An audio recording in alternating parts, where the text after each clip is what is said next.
Yeah, we're not doctors or giving any medical advice. This show is intended for educational purposes only, and you should talk to your doctor about any medical issues. Now, let's get at it. Welcome to Chat the Fat, where nutrition authors Nissa Graun and TC Hale are going to break down common low-carb mistakes. Let's chat all things low-carb, keto, digestion, and more so you can maximize your results.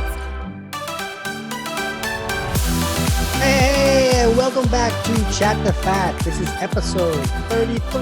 It's right after 32. I'm TC Hale, and I'm here with Nissa Graun, who's also was there with me on episode 32. I was, and I'm back for episode with you on episode 33. That's a good time. So we could recap 32, or we could just tell people, why don't you listen to 32? Why wouldn't you listen to part one of a two-part episode? They should listen to part one, but we'll be nice and just recap some of the do's and don'ts that we already talked about. Cool. We did start the episode off by talking about some of the benefits of intermittent fasting, so they can go back and listen if they want to hear all of those amazing benefits. But some of the do's and don'ts that we got to include do a clean fast, don't add anything to your drink like fat, protein, carbs, or calories while you're fasting. Don't eat small bits of food throughout the day on a day that you're fasting. And then we have that gray area of drinking bulletproof coffee as your first meal. So if they want to understand what a gray area means, they definitely need to go back and listen to that. And then we have do wait until you're fat adapted to incorporate longer fasts into your routine, which is your biggest pet peeve. My biggest And favorite part. Yeah. yes. And then the final one that we talked about was don't force longer fasts if your body isn't ready for these. Okay. I guess we'll do more of them then, because I think this episode has more of them. Yeah, I was scrolling through and there's actually a lot more of them. This probably could have been a 3-part episode. Okay. We'll see how this goes. All right. So the next one that we have is do start with a smaller fasting window and work your way up to longer fast. So even if you've been following keto for quite a long time and you feel like you're fat adapted, sometimes going even 12 hours without food can be stressful, physically for some people, but also mentally for others. And that's basically because we've been trained our entire lives to eat 3 meals plus 2 snacks each day. And so if you just suddenly start with a 24-hour fast tomorrow, you could actually stress your body out, either physically or mentally. Yeah. And we talked a little bit in episode 1 about how there's some physiological issues and body chemistry issues with some people that can make succeeding with fasting harder than others. And one of the biggest ones is a person with low electrolytes and low resources, and the body already doesn't have enough of what it needs to function correctly. And most of these people usually have digestive issues where they can't pull minerals and nutrients out of the food correctly because they're not breaking the food down correctly. So um, if this person that already doesn't have enough resources starts fasting, and even if they are fat adapted and doing well with it for a given period of time, their window of the body feeling good about this fast may be shorter than another person's window. So if that individual jumps right into fasting for 3 days, it really might go quite horribly wrong for them. It could. And so that's why we recommend for people to just start out with an easier fast of like 12 hours. And just keep in mind that your fasting time includes when you're sleeping. So if you stop eating after dinner and then maybe wait 3 hours before you go to bed, then you sleep for an additional 8 hours because that's what most people should be getting, even if you're not. But then you only need to wait 1 more hour after you wake up before you eat. And then you just completed a 12-hour fast. And then I think as people feel ready and as they become more fat adapted, they can push that fast out even longer to sometimes 14 hours or 16 hours. And they can just keep going until they find a routine where they feel good and one that suits their lifestyle and also one where they get results. Right. And again, a lot of people will find this works for them just by accident, just because they become so fat adapted and their body's doing such a good job at burning stored fat that they're just not hungry and they forget to eat altogether. Yeah, and other fasting experts do say that, like, don't ever force a fast, like, just let your body fall into it naturally. And I'll be honest, like if I never made myself wait 12 or 14 hours to eat, I probably never would have just naturally fasted. And that's mostly probably a mental thing. Like we're just told to eat 3 meals a day, and that's what I did. So Habits and stuff like that. yeah, just out of habit. So just because someone says you should wait until it just comes naturally and you just forget to eat one day, some people do need to monitor their time and wait. I'm not saying to go past the place where you feel uncomfortable or sick, because you shouldn't do that. But if it's more of a mental block, then some people do need to time it out. Yeah, and some people are excited to get started, and they want to. They really want to do one, but just, you know, like this is saying, if you start one and you're going too long, and you're like, "Wow, everything looks plaid." You know, things should not look plaid. That's not, something is going horribly wrong, and just eat something. Plaid should look plaid, but nothing Right. else should look plaid. Other things should not look plaid. All right. So the next do we have is, do you understand there's a huge difference between adding intermittent fasting and calorie restriction to your plan? And a lot of people definitely get this confused. They think that people only see results on intermittent fasting because they're restricting calories. So can you explain the difference between following a caloric deficit and adding an intermittent fasting routine to your keto plan? Oh yeah. So caloric deficit bad, good intermittent fasting routine good. Those are the main differences. It's just right there between the bad and the good. Is that what you're looking for? Something like that. Yeah. So the a caloric deficit, which, you know, people have been taught that for decades, and it's been one of our biggest mistakes as a world. Um, in a lot of cases, is just putting your body into a stress situation, and even to a starvation mode where it'll break itself down and elevate stress hormones and all that kind of stuff. Whereas intermittent fasting, with as part of a keto routine, you're just extending that window where your body's really thriving at burning stored fat, and you're just allowing it to continue doing what it's already doing well. Okay, and calorie restriction typically has a Why was I even 99. talking about that? You're the one that screams at people about that. You're much better at that one. I am, but maybe people don't like to get yelled at, so I figured you could explain it more calmly. Okay. So calorie restriction has been shown to have a 99.5% failure rate because it's not sustainable long term. And according to Dr. Fung, who is a fasting expert, caloric reduction forces the body to shut down to match caloric intake. So that means that if you start taking in less calories, your metabolism will adjust and it'll start burning less calories. So eventually it's going to catch up to you. Right. And also what makes fasting different is, so if you're just eating small bits of food throughout the day, but you cap that at small bits, your body is always going to wait for more food to come in. Whereas if you spend hours fasting with no food coming in, your body finally allows your insulin to come down. So it has the ability to tap into its fat stores. Right. And so, like we've talked about in the part one, episode 2, is we like the windows of, you know, really put the food here, and then this window, really don't put the food here. Yes. All right. So the next do, we're going back to Dr. Fung because he has a lot of amazing fasting advice. So we have, do follow Dr. Fung's advice of fast when you fast and feast when you feast. So this means, like we've already talked about, that you're not eating food while you're fasting, not even little bits here and there when you're in your fasting window. And Dr. Fung does sometimes talk about having a splash of cream in your coffee, but he's also the first one to say that this is training wheels. So if you're just getting used to black coffee and you need that cream, that you can add it at first. And I think a lot of people hear that and they don't hear the training wheels part. So if you've heard him say you can have a splash in your cream, don't forget to also hear the training wheels that you should eventually come off of that.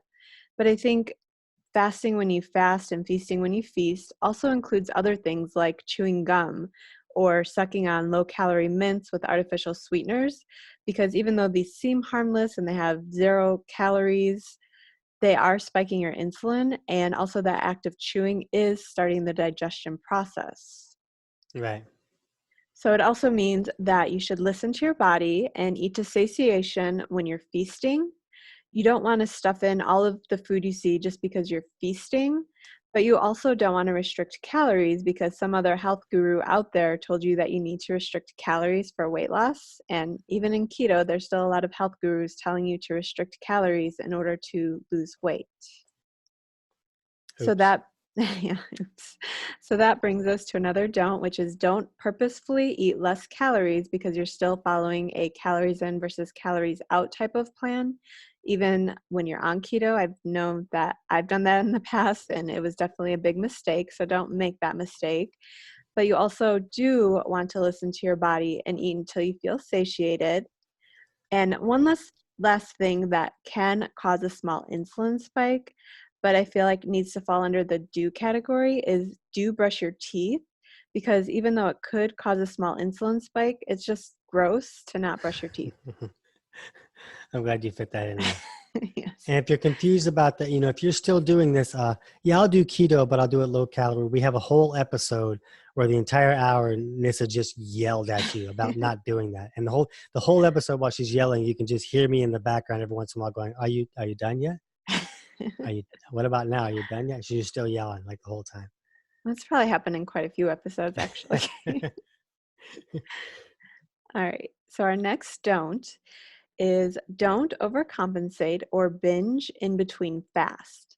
So some people, when they start a fasting routine, they might feel mentally deprived when they fast for longer periods, even if they don't have that actual physical hunger. And this mental deprivation could result in an all-out food binge when they start eating again because of that mental deprivation.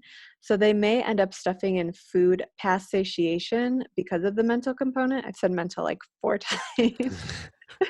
And this not only leads people to feel miserable from feeling too full, but it can also stall results on a fasting plan. Yeah, again, so this is a don't. Do not binge in between fasts. Just because it's your eating time, you should eat to satiation, but binging will never get you the results that you want. Right. Right. And So our next, what's nice is when you eat a nice keto meal after a fast, and maybe it's not so huge, is that you get it like, oh, okay, body, here's some other fuel. I can use these resources for other things. I'm going to take this, but there wasn't a ton, and I got some fat, so I'm going to kind of stay in this really burning fat efficiently mode, and your body goes right back into burning stored body fat faster than if you ate 6 pounds of all the stuff. yes. And so that brings us to the next don't, which is don't break your fast with all of the junk food that you can find. So basically, and there are some experts that say it's okay to do. So if you're following those experts and you're doing this and you're not seeing the results, there are reasons for that. So when you fast, your body actually spends a lot of time cleaning out the junk through a process called autophagy, which we talked a little bit about in episode 1. And if you open your eating window with a bunch of junk food, you're just actually adding more to the problem. But some people feel so deprived mentally from spending anywhere from 14 to 20 hours not eating that they think that they need to stuff everything that they missed out on into their face. But that's actually not going to get them any health gains, and it probably won't get them the results they want either. Sure, definitely not the weight loss results. Definitely not. So if you're still fasting, but it's causing you to break your fast with a binge, or if it's causing you to just eat all the junk food, then you're probably not ready for a fasting plan that's that extended yet. And you should go back to working on becoming more fat adapted before you break your fast with all that junk food. Right. Like if you wake up and you're like elbow deep in like a box of vanilla wafers and you don't even know how you got there, then that's your body saying you were not ready for this long of a fast. I've done that, not while keto, but back in my yo-yo dieting days, I'd wake up and eat vanilla wafers and probably Doritos. So Awesome. not the way to do things. Uh-huh. All right. So our next don't is don't gorge yourself on foods just because your fast is about to begin or end. So we kind of just talked about don't binge in between fasts. And so this kind of goes with that as well. So you need to remember that just because your fast is beginning or ending, you still need to eat to satiation and not stuff food in just because it's near the end of your fasting window. So don't go about thinking like, oh, I don't get to eat for another 18 hours, so I better eat as much as I can so I don't feel hungry. Because if you are doing that, it's not going to lead to the results that you want. And also, if you're overeating as soon as your fasting window opens, you may need to back down your amount of hours that you're fasting a little until you're ready to just eat like a reasonable human being once your fasting window opens. And you especially don't want to gorge on the junk before that, because like it can take your body 72 hours to recover from a major carb episode to where it's back to where it's functioning, all the functions are operating as normal. So if it takes 72 hours before your body's even operating normally, you really cut the benefits of that fast in a huge way. You might not even get there the whole fast for some people. Yeah, and I think people really need to hear that whether they're following keto or intermittent fasting, because a lot of people think that they could just follow keto and intermittent fasting like during the weekdays, and then on the weekend they could just go off the rails and eat whatever they want, and then they're confused about why keto is not working for them, and that's a pretty big reason. Right. All right, so the next don't we have is don't succumb to a victory binge. So, just because you made it through an extended period of fasting, that doesn't mean that you should celebrate by binging on the foods that you've been avoiding. And once it's time to break your fast, really all you want to do is just eat how you would eat any other meal. So, don't add up all the junk and add it to your meal just because you fasted for a while. You'll just be ruining your progress. And you also don't want to double your next meal because you are fasting, because especially if you're doing some of these longer fasts, you're going to get full really quickly, and you don't want to force down food just because it's there. Right. So that's a lot of don'ts. Do you have any do's? You're kind of sounding a little bossy. I try not to sound bossy. So I do. I think I have quite a few do's, the next ones. So the next one we have is do break your fast gently with a small snack and something that's not too hard to digest. So this one's going to come into play more if you have a longer fast, like a fast that's maybe 20 hours or more. And the reason that you want to do this is you want to give your digestion a chance to get going again by eating a small snack before you sit down for a longer meal. Since you talk about digestion so much, what kind of snacks do you think would be good, easily digestible? Well, the harder things to digest are like a steak, red meat kind of things, dark, chicken, those kind of things that are harder to break down, that take more resources to break down. Um, but again, this is especially more important for the longer fast. For most of us that just do a lot of intermittent fasting, or maybe we're just having, one or two meals a day, I don't really worry about this. If I'm just doing like lunch and dinner, I'm just doing a lunch that's just a normal meal, and then a dinner that's a normal meal. Yeah, so if you're fasting like 20 or 22 or even 24 hours and you only plan to eat one meal, then this is where this tip might come into play. I have heard other people when they talk about fasting that they want you to break your snack with something gentle, and then they mention nuts. But aren't nuts hard to digest? I don't know. Not they're protein and such, and they're hard to give you, but they're not always as hard to break down as like an actual steak, just because of all like the purine proteins that are in the steak can be harder to oxidize and harder to break down and such. So I don't know for sure about the nuts thing. I don't eat nuts at all anymore, so I kind of got off that bandwagon. But as far as having something small as a snack, I'm fine with that. Because it Okay. could just be less of anything. Okay. Yeah, I actually eat sprouted nuts because I've heard those are easier to digest. So that's really Right. all I get in. So this next one I'm saying don't, but this is still part of the do break your fast gently. So I'm not being bossy. Okay, good job. But don't think just because you haven't eaten all day that you need to stuff a huge meal in. As I mentioned earlier, a lot of people are actually going to get fuller more quickly because your appetite begins to correct itself. And a lot of people think that it's going to be the opposite, where, oh my gosh, I haven't eaten all day. I need to get this huge meal because I haven't eaten. And a lot of people are surprised to find that the longer they're fast, the smaller meals they'll actually eat. Right. And I find that there's a lot of benefits to really paying attention to that. And that if I'm at a time where I'm really wanting to lean out, if I pay attention to my meals and when I start to feel satiated and full, if I just stop, then I just end up taking in a lot less fuel and kind of rip out faster. And um, because I'll make this meal, it's like the size of what I would normally eat. But if I've been doing more fasting and I'm more, at a higher level of ketones, um, that I find I just don't need as much food. And that if I pay attention to that, my results are a lot better and faster. Yeah, and I think just the way our society is set up, a lot of us just overeat in general. So when you start practicing something like intermittent fasting, your appetite starts to improve. So you don't feel hungry all the time and you're not overeating without realizing it like so many people do. Right. All right, so the next do we have is do follow a healthy keto plan both on fasting days as well as feasting days. And so I'm saying fasting days because remember, just because you fast for part of the day doesn't mean that you won't also eat on that day.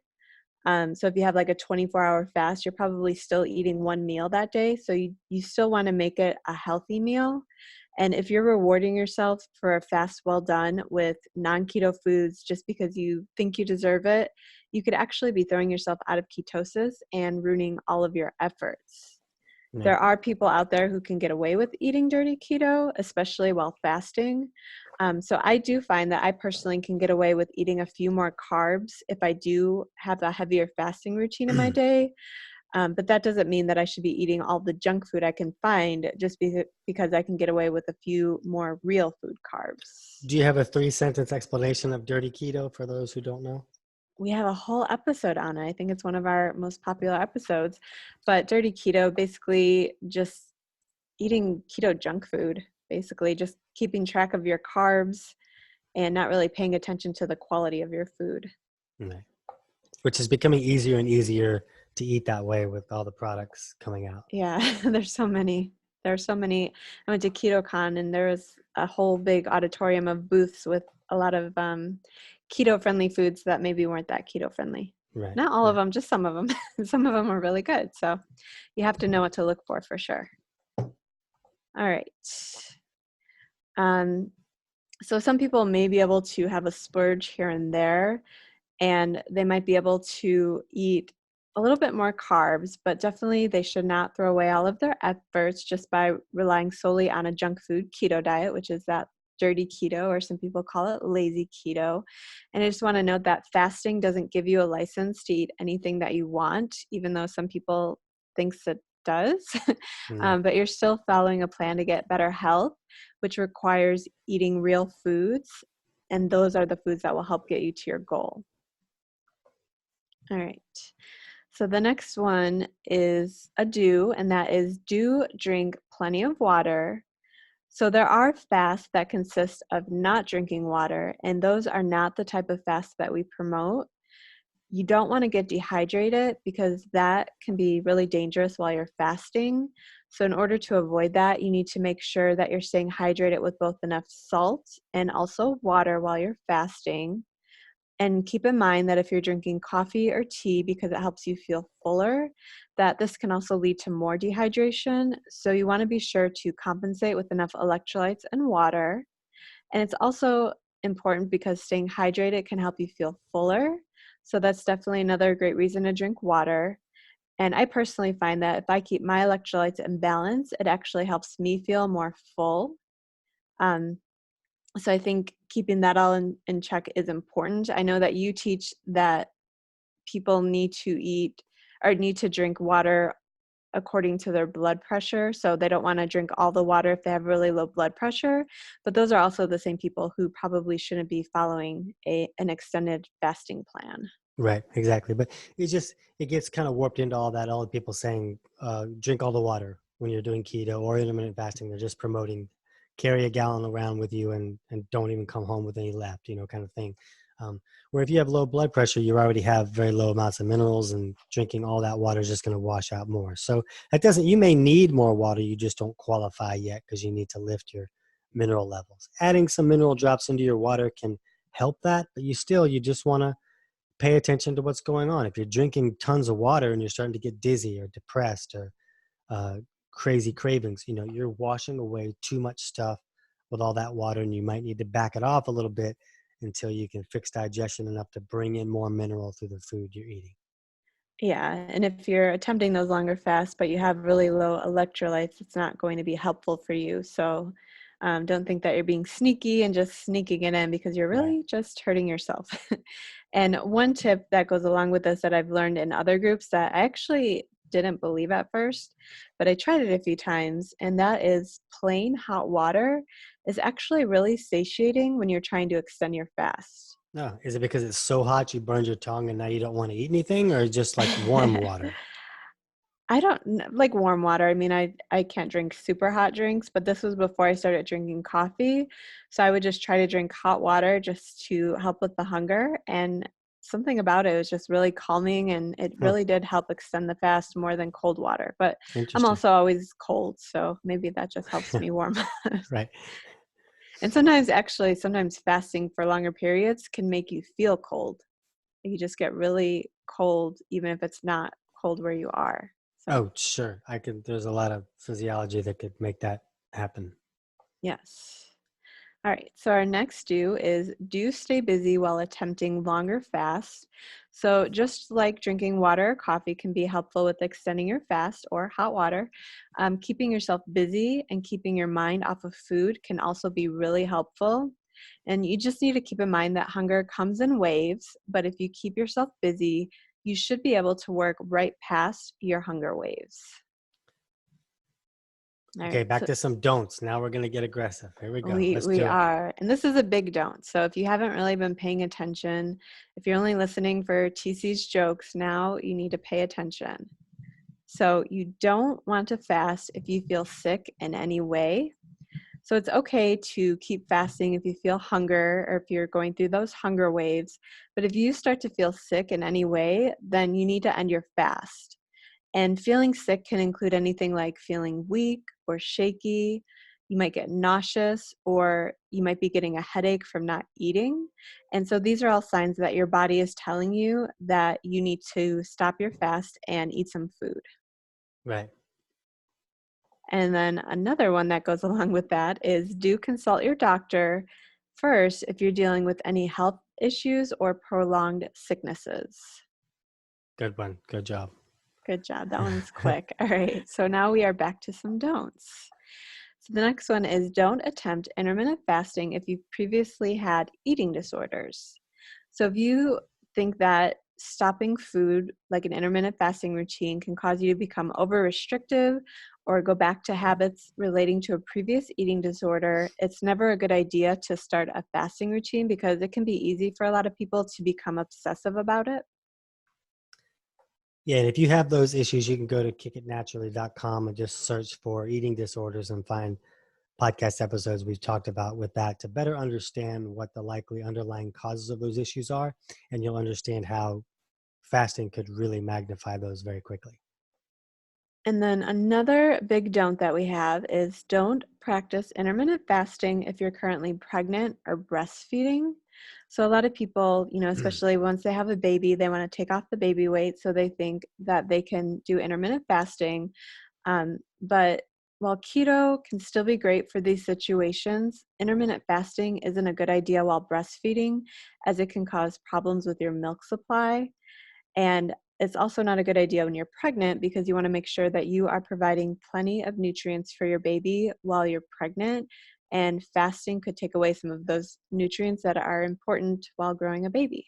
Right. And if you have the goal of losing weight and making a baby at the same time, just stop it. It's not. I have met people that have that goal, which Yeah, it's just confuses not. me. It's not a good goal. And I've had people come to me that have have been trying for years to get pregnant, and they're in the middle of trying to get pregnant and also lose 30 pounds. I'm like, you can't. If you have a hard time getting pregnant, you need to put all of your resources towards helping that happen. And restricting eating is just going to shut it down. So don't do that. Yes, although it is a good idea to do keto if you're trying to get pregnant, because that can help you heal, and there are a lot of keto babies out there roaming around. especially if you have PCOS issues that are restricting fertility. Uh, that can be really big. Keto can be a great way to correct that issue because that's really a carb situation. Yes. Now, I do have a gray area on here, our second gray area of the two-part podcast. A lot of people, or a lot of warnings you'll find say, do not fast if, and then the recommendations say not to fast if you're diabetic. However, adding a 12 to 14-hour fast personally helped me reverse diabetic blood sugar levels. So what do you have to say about that recommendation? Well, I think the reason they say that is because when you're diabetic, the body it kind of has to run off of glucose in that moment because insulin levels are so high. Insulin levels are so high because there's so much sugar in the bloodstream. Yet, the body can't use that sugar. It can't process the carbs correctly. It can't process the glucose. So you're kind of stuck in this situation where your body can't access stored fat for fuel because insulin is so high because of all that sugar, but your body can't benefit from the wealth of sugar, quote unquote, because it can't process it. So the person needs to gradually move out of that, gradually allow their body to learn how to process some fats, and they need to reduce carbs enough so that they can bring those insulin down. So just jumping into a fast could be problematic because all of a sudden then you don't have a fuel source. There's no access to any type of fuel. Okay. And since type 1 and type 2 diabetes are so different, Well, is there type 1 and type 2 are very different, but also gestational diabetes, even though it's like a type 2, is quite different because it's my stance that in a gestational diabetes situation, your body is doing that on purpose. It's holding more glucose in the bloodstream to make it available to the baby. It's changing more functions to create more glucose, even when there isn't stuff, to make it more available for that baby. Because maybe the baby is not getting enough minerals and other things that it needs. So the body's saying, okay, if I don't have these minerals, I'm just going to give this baby more glucose so that it can function, grow, and develop. So once you have the baby and that body doesn't need to do that anymore, it's a lot easier to pull out of gestational diabetes than it would be to pull out of a type 2 diabetic who has a fasting blood sugar of 360 or something insane like that. So it's a little bit of a different story. and And what about for type 1? Is fasting typically safe for them or?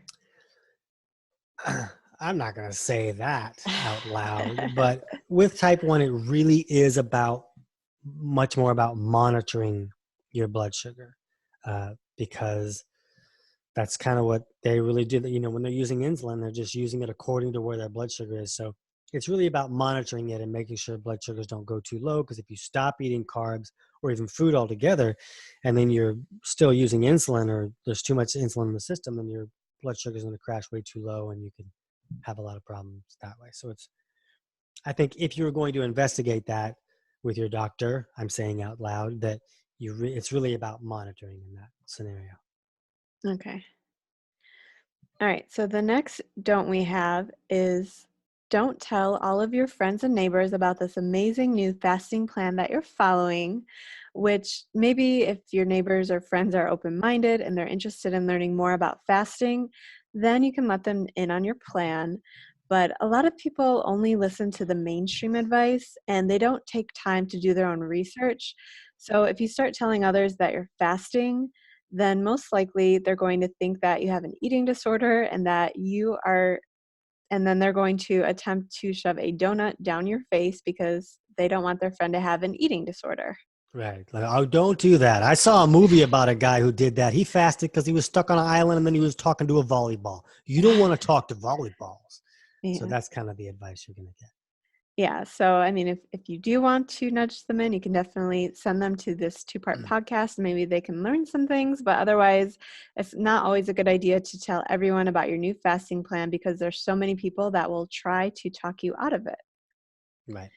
All right. So we are down to one final don't in our two-part episode, and that is don't obsess over your new intermittent fasting lifestyle. So while you're not going to be able to eat every meal with your family if they're still eating 3 meals a day, you definitely need to learn to make intermittent fasting a part of your lifestyle that you can enjoy. So if you're practicing daily fasts, don't feel like you need to do it every single day, even if your family has a fun day planned. And don't feel like you need to miss out on life just because you are practicing intermittent fasting. Of course, you don't want to take that too far and plan something fun every day because then you're not fasting, but you can still take breaks and enjoy life. Yeah, and to that I will say true that. True that. All right. So That's all I that got. that wraps up our intermittent fasting episode. And like we talked about during the last episode, we do have a download that you can get, which is basically covers all of the intermittent fasting do's and don'ts that we talked about. It'll be a quick cheat sheet that you can print out and refer back to while you're trying to make intermittent fasting part of your lifestyle.